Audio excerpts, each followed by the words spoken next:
Hi, I'm Dana Barrett, and this is Commerce TV. One of the best features and best draws in Atlanta is our airport. And if you've been around the airport lately, you've seen lots of changes going on. If you want to make sense of it, you're watching the right episode. Joining me today to talk about some of what's happening at the Atlanta airport is Charisma Williams, owner of Designing Charisma, an architecture and design firm here in the city. Welcome. Thank you so much. So what is going on at the airport? We've seen lots of construction, lots of changes. Tell me about it. Some exciting experiences for our customers, the customers of Hartsfield-Jackson. It's really thrilling to see new restaurants open, new retail stores, a lot of great trends in design, and I'm fortunate to be a part of that new trend. You know, it's interesting when you fly into a city that you've never been to, the airport really is your first impression. It is, and that was so important to the airport that the concessionaires and retailers actually provide a sense of place. So every store has some sense of Atlanta, of the South, of the Southeast to help bring in the sense of being here in Atlanta. So when a concession wants to take space in the Atlanta airport, for example, do they have to meet certain design criteria to even be approved? Exactly, and that's where we come into play. Okay. We help our clients meet the criteria and exceed the airport's expectations. There's things from the type of signage, the amount of signage, the square foot of signage. The first 10 feet of space is very key to the airport. The consumer's experience is in that first 10 feet of the store. So that's the most important part. Graphics have to be a certain way. The finishes have to be durable, yet attractive. I mean, so we're meeting a ton of demands in a short amount of time, because what's most important? That we open really quickly. Of course, everybody has to start making money. Right.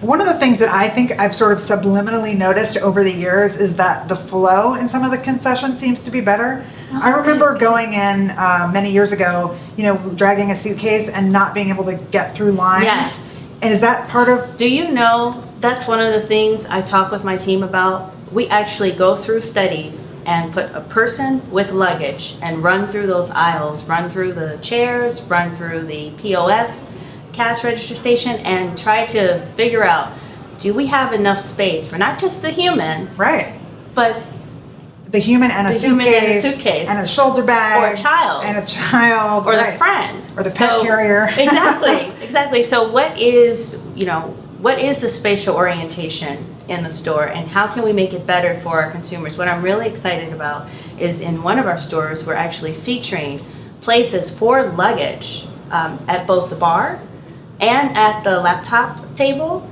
and at the family table. Oh, smart. So there's a sense of meeting the needs of our end user. Yeah, well, and I'm sure the brands that you work with really appreciate that too, because if somebody, comes into a region, before we came on the air, we were talking about Popeyes, and if somebody comes into the region and they don't have Popeyes, in their city, they're experiencing it for the first time at the airport. And if there's a place to put my suitcase, they're very much aware of meeting the needs of our consumers. I mean, that's what Hartsfield-Jackson has always been about, and their criteria states it, and it's something we have integrated. Even our clients, it's funny, they tend to come to us first for the airport work. We do work everywhere. We do restaurants on the street, we do residential, commercial office spaces, but it's because we're so great at that specialty, non-traditional store of an airport environment that it becomes, okay, Designing Charisma, what are we going to do?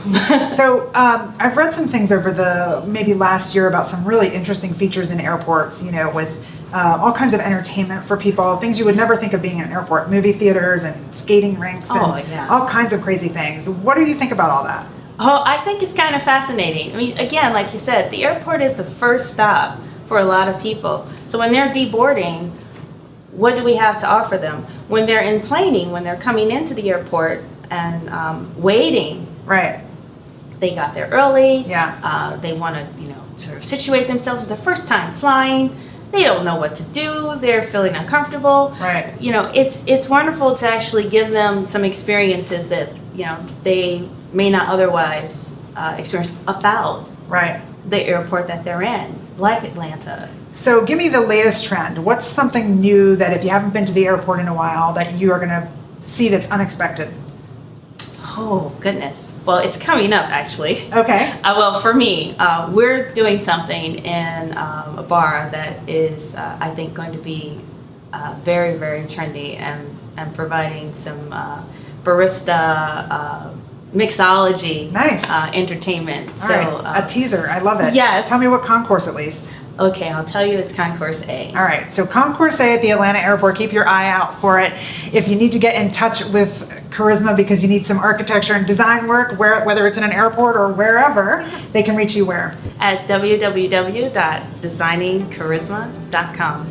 I'm Dana Barrett for Commerce TV. Thanks for watching. We'll see you next time. Thank you.